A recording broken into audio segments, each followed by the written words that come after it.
Terima kasih Anda masih menyaksikan Detak Kepri.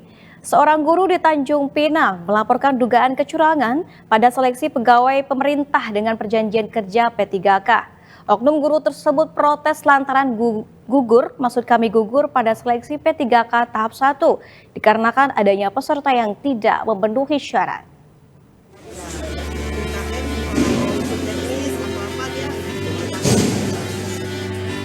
Maria Ulfalim, seorang guru di SDN 003 Tanjung Pinang Barat, protes lantaran gugur seleksi pegawai pemerintah dengan perjanjian kerja P3K tahap 1.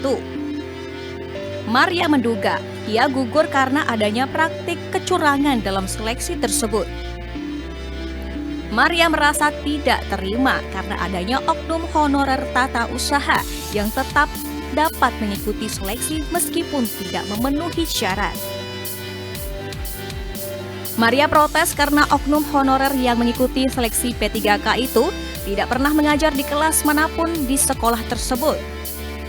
Namun ia mendapat surat rekomendasi mengajar dari kepala sekolah sebagai salah satu syarat yang dibutuhkan untuk mengikuti seleksi P3K. Hingga akhirnya Maria yang telah mengajar sebagai 17 tahun seharusnya sebagai guru prioritas tidak lulus P3K 2024 di pemerintah kota Tanjung Pinang.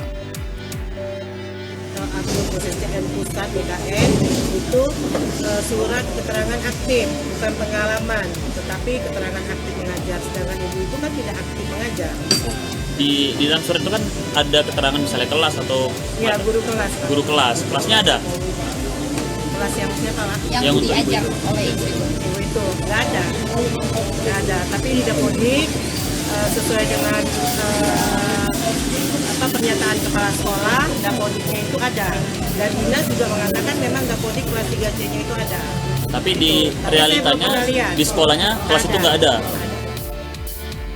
Sementara itu, tim kuasa hukum Maria Ulfalim, Suharjo, mengatakan dirinya telah membuat sanggahan ke BKPSDM, Sekretaris Daerah Kota Tanjung Pinang, dan Ombudsman Kepri terkait kejadian yang menimpa kliennya.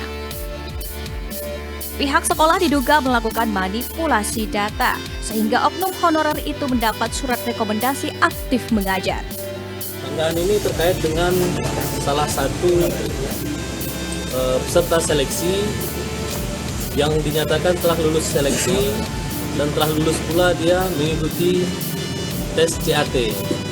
Sebenarnya kalau memang dia tidak akan mempermasalahkan ini, namun ternyata ada peserta yang bisa dikatakan ini peserta guru karbitan ini. Yang dikatakan ini guru karbitan kenapa? Dia hanya tugas honor TU, tugas teknis yang diberikan surat aktif mengajar oleh kepala sekolah sehingga dia bisa lulus tes dan bisa lulus administrasi dan tes CAT.